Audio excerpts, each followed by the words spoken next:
আসসালামু আলাইকুম, welcome back to my channel. সবাই কেমন আছেন? আশা করি সবাই আল্লাহর রহমতে অনেক ভালো আছেন। তো আজকে আমার ভাগ্নের বার্থডে। কোনো প্ল্যান ছিল না, প্ল্যান ছাড়াই হঠাৎ করে মনে হলো যে আজকে সেলিব্রেট করি। যেহেতু আমরা দেশে ছিলাম, ভাবছিলাম যে ঢাকা গিয়ে করব, বাট ভাগ্নের মন খারাপ হবে, তাই হঠাৎ করে প্ল্যান করলাম যে একটু ছোটোখাটো করে বার্থডে সেলিব্রেশন করব। এরপর আমরা চলে গেলাম ছাদে, আর ভাবলাম বাসার মধ্যে তো সেলিব্রেট করে একটু ছাদে করলে কেমন হয়।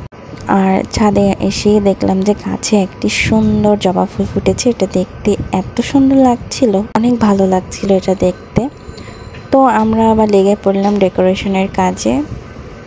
আর খুবই গরম ছিল, এখন অবস্থা এতটাই খারাপ যে গরমে সেদ্ধ হয়ে যাওয়া লাগে। তো তবুও কষ্ট মষ্ট করে সাজিয়ে নিলাম। আর এই যে এটা আবার খুলে পড়ে গেছে হঠাৎ করে। আমার জীবন শেষ, তারপর আবার এই যে ডেকোরেশনও হয়ে পড়ে। আর আমি একটু সেজে নিচ্ছিলাম আর একটু পোজ দিয়ে নিচ্ছিলাম। এই যে আমার একটা কানের দুল আবার পড়েও গিয়েছে এক ফাঁকে, আমি দেখিও নি। তারপর হচ্ছে গিয়ে আমার যে ভাইয়ের মেয়েরা, ওরা খুব মজা করছিল, গান বাজছিল, খুব এনজয় করছিল ব্যাপারগুলো। আর এই হচ্ছে আমাদের বার্থডে গার্ল, আমার ভাগ্নি।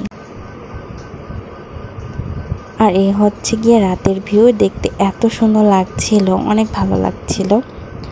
আর গরমে এমন একটা অবস্থা যে কেকটাও গলে যাচ্ছিল, তাই আমরা বেশি দেরি না করে এমনিতেই তাড়াতাড়ি করে কেকটা কেটে নিচ্ছিলাম। আর আপনাদের সবাইকে বলে রাখি, আমার চ্যানেলটি অবশ্যই সাবস্ক্রাইব করবেন আর আমার পাশে থেকে সাপোর্ট করবেন।